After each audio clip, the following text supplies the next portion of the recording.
জুলাই আবারও ফিরে এসেছে। 2024-এ যে রক্তাক্ত জুলাই আমরা দেখেছিলাম, সেই জুলাই কিন্তু 2025-এ আবারও এসেছে এবং সেই 36 জুলাই বলে একটি যে বিষয় রয়েছে সেটি কিন্তু উদযাপন করা হচ্ছে এবং এই উদযাপনের কিন্তু কোনো কমতি নেই। আমরা সংসদ ভবনের সামনে মানিক মেয়ে অ্যাভিনিউ দেখছি হাজারো মানুষের ঢল নেমেছে। এখানে সাংস্কৃতিক অনুষ্ঠান, শিল্পকলা একাডেমি এবং বাংলাদেশের সংস্কৃতি মন্ত্রণালয়ের পক্ষ থেকে যে আয়োজন সেটিতে কিন্তু মানুষের ঢল নেমেছে। এই মুহূর্তে আমরা দেখছি জাতীয় পতাকা নাড়িয়ে সবাই কিন্তু এখানে উচ্ছ্বাস প্রকাশ করছে এবং সেই সঙ্গে গান বাজছে। একদিকে মঞ্চে আমরা দেখছি বিভিন্ন শিল্পী গোষ্ঠীর যে আয়োজন, সেই আয়োজন কিন্তু একের পর এক চলছেই। সকাল 11টায় শুরু হবার কথা থাকলেও আজ একটুখানি প্রকৃতি বিরূপ যে আবহাওয়া, তার জন্য কিন্তু কিছুক্ষণ বিলম্ব হয়েছে। 1 ঘন্টা পরে দুপুর 12টায় শুরু হয়েছে এই আয়োজন এবং মাঝে মাঝে টিপটিপ বৃষ্টি পড়ছে, কিন্তু এই বৃষ্টি উপেক্ষা করেও কিন্তু মানুষের যে উচ্ছ্বাস, উদ্দীপনা, যে উন্মাদনা, এই যে জুলাইকে উদযাপন করার, ফ্যাসিবাদ বিরোধী কিংবা ফ্যাসিবাদের বিলোপ হওয়ার পর যে নতুন একটি বাংলাদেশ, তাকে উদযাপন করতে কারোর মধ্যে কিন্তু কোনো কমতি নেই। আমরা দেখছি উচ্ছ্বাস প্রকাশ করছেন অনেকেই এবং এখানে আমরা দেখছি যে নানা বয়সী মানুষ, নানা শ্রেণী পেশার মানুষ এখানে আজ সমবেত হয়েছেন। বেলা গড়ানোর সঙ্গে সঙ্গে মানুষের সংখ্যা বাড়ছে।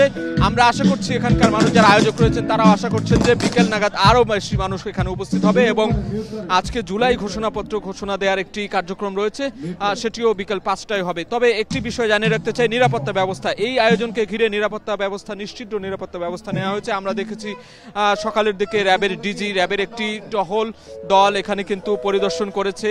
সেনাবাহিনীর যে দল রয়েছে, সেনাবাহিনীর নিরাপত্তা যে যারা রয়েছে তারাও কিন্তু আমরা দেখেছি এখানে এসে এখানে যে মঞ্চ কিংবা যে আশেপাশে যে জায়গাটুকু রয়েছে সেটিতে নিশ্চিত নিরাপত্তা আছে কিনা সেটি তারা তদারকি করেছে এবং তারা যেটি জানিয়েছে, র্যাবের পক্ষ থেকে জানানো হয়েছে যে কয়েক স্তরের নিরাপত্তা ব্যবস্থা এখানে করা হয়েছে। সাদা পোশাকের পুলিশরা রয়েছে, বিভিন্ন গোয়েন্দা সংস্থার কর্মীরা রয়েছেন এবং আমরা দেখেছি মঞ্চের পেছনে বা পাশে সেনা সদস্যরাও রয়েছেন এবং আইনশৃঙ্খলা রক্ষাকারী বাহিনীরা কিন্তু এখানে তৎপর রয়েছেন।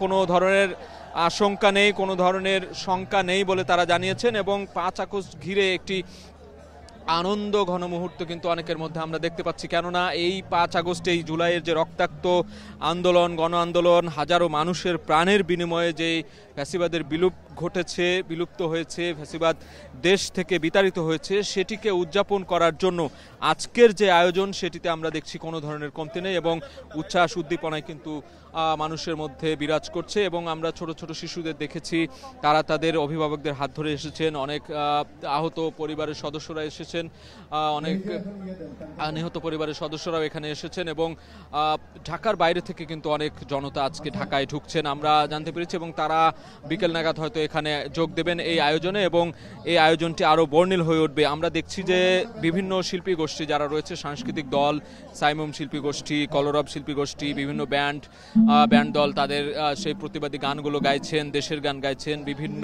সঙ্গীত পরিবেশন করছেন। এখানকার যে দর্শনার্থীরা এসেছেন আজকে তাদেরকে আনন্দ দেওয়ার চেষ্টা করছেন এবং সেই আনন্দে উদ্বেলিত আমরা দেখছি এখানকার মানুষ।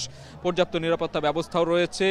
এখানে প্রচুর দর্শনার্থী আমরা দেখছি আসতে শুরু করেছেন, সবার হাতে জাতীয় পতাকা দেখছি। এই জাতীয় পতাকা নেড়ে তারা আগামীর যে নতুন বাংলাদেশ বিনির্মাণ, সেই বিনির্মাণের স্বপ্ন দেখছেন এবং আজকে ঠিক এই মানিক মেয়ে অ্যাভিনিউয়ের উল্টো দিকেই দক্ষিণ প্লাজা, সংসদ ভবনের দক্ষিণ প্লাজায় বিকেল 5টায় প্রধান উপদেষ্টা ডক্টর মোহাম্মদ ইউনূস এখানে জুলাই ঘোষণাপত্র ঘোষণা করবেন। সেই কাঙ্ক্ষিত ঘোষণাপত্র যেটির জন্য কিন্তু বাংলাদেশের মানুষ অধীর আগ্রহে অপেক্ষা করছে এবং যারা বিশেষ করে জুলাই গণ আন্দোলনে যারা অংশ নিয়েছিল, যারা জুলাই গণ অভ্যুত্থান পরবর্তীতে যাদের মোটা দাগে একটাই দাবি ছিল যাদের, যে জুলাই ঘোষণাপত্র ঘোষণা করতে হবে, সেটি কিন্তু আজকে সেই মাহেন্দ্র খন বিকেল 5টায় এবং এখানে সুরে সুরে স্লোগান দেওয়া হচ্ছে, আমার সোনার বাংলায় বৈষম্যের ঠাঁই নেই। যে স্লোগানগুলো আমরা দেখেছি জুলাইয়ের 2024-এর জুলাইয়ে কিন্তু রাজপথে শিক্ষার্থীরা দিয়েছিল, ছাত্র জনতা নেমে এসেছিল এই ফ্যাসিবাদের বিরুদ্ধে, সেই বিষয়গুলো কিন্তু আমরা এখানে দেখছি এবং এই আয়োজন চলমান এবং আমরা দেখছি এখন ভর দুপুর প্রায় 2টা বাজে এবং এই আকাশ কিছুটা মেঘলা থাকলেও টিপটিপ বৃষ্টি ঝরছে। বিরূপ আবহাওয়া থাকা সত্ত্বেও তার বিপরীতে কিন্তু মানুষের আজকে যে এখানে জমায়েত, সেই জমায়েত কিন্তু আরো বাড়ছে এবং আরো বেলা গড়ানোর সাথে সাথে আরো বাড়বে বিকেল নাগাদ এবং এখানে যে আয়োজন আজকে সেটি জমজমাট এই মুহূর্তে বলা চলে। নিরাপত্তা ব্যবস্থাও কিন্তু ভালো রাখা হয়েছে, মানুষের উচ্ছ্বাস উদ্দীপনা আমরা দেখছি ভালো এবং এখানে যে আয়োজন সেটিও কিন্তু জমজমাট এই মুহূর্তে।